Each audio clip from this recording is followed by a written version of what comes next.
Joining us today, Labour MP Jess Asato, Shadow Justice Minister Kieran Mullen, Harry Quilter-Pinner, the Executive Director at the centre-left think tank the Institute for Public Policy Research, and journalist and broadcaster Dawn Neeson. This is Politics Live.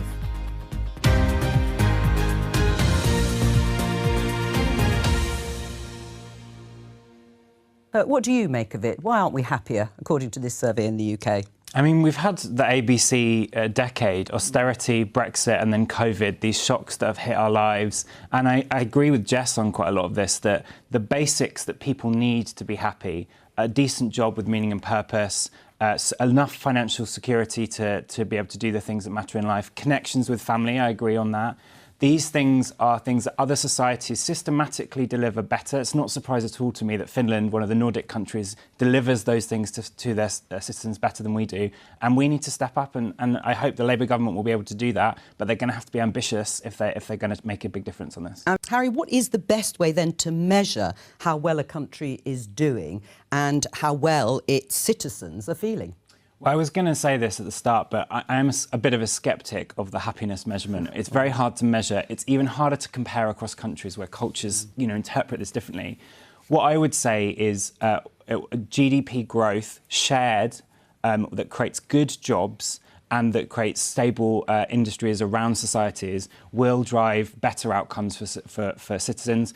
I agree that it's not just about the state, that's about a different type of economy. And Rachel Reeves in opposition talked a lot about securonomics, a different vision for how the economy works. And I think that's what we should be holding this government to account for delivering. I totally agree. I think it's a really important issue that's come into the mainstream now and we need to really tackle it. And I would point in particular to the fact that in Western Europe and the US, we've seen young people, and particularly young men, start to vote for far-right parties and talk about far-right arguments. We're starting to see that in the UK as well. So we really need to tackle this now. We have to invest and support those bits of infrastructure that bring people together. So that is partly about supporting families and parents, but it's also about, the youth sector, which has been completely torn apart by austerity, investing in that. Schools are focused ever more on the academic side of schooling, and that is really important because a good maths, English, GCSE will help boys get good jobs, which will help with identity and purpose.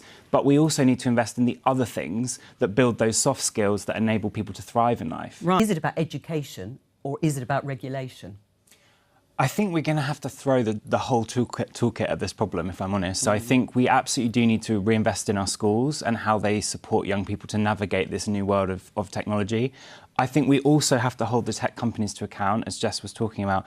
I think it's really telling that some of the people that created the technology do not let their kids use it. I mean, that is such a testament to the problem that we have here. Yeah. I think there's a lot of lessons to be learned in the response to the pandemic, and I think the government got quite a lot of things wrong. I agree with you.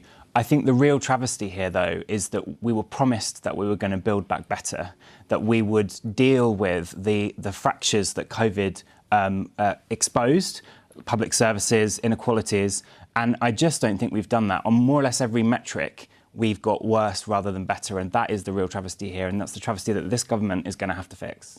And just briefly, do you think a government could instruct the country to lock down again and people would do it? I mean, the funny thing about the lockdown was that at the time it was popular, right? There was a kind of rally around the flag effect. I think it would be much harder this time round because I think people have seen that it doesn't always work and that we had to come out of the lockdowns and deal with the... Can I just interrupt you? I think it was popular with certain classes. I mean, I'm not defending the fact that there are these massive inequalities that make this system very unfair. I'm actually saying we should have fixed them, and that's the problem now, is that we said we were going to build back better, we asked people to trust us, and we haven't done it. I mean, not only is the government relying on increased defence spending to boost growth, because there'll be a sort of rearming mission, apart from this obviously being blocked from this fund, but it is going to make decisions very difficult when it comes to spending on unprotected departments like justice. I mean, I don't envy the Chancellor, the choices that she has to make, because you've got low growth, you've got a difficult inheritance from the previous government, and you've got now defence challenges that mean increased spending. I think they were right to increase defence spending. I think they might have to increase faster than they are planning to ultimately, as will Europe.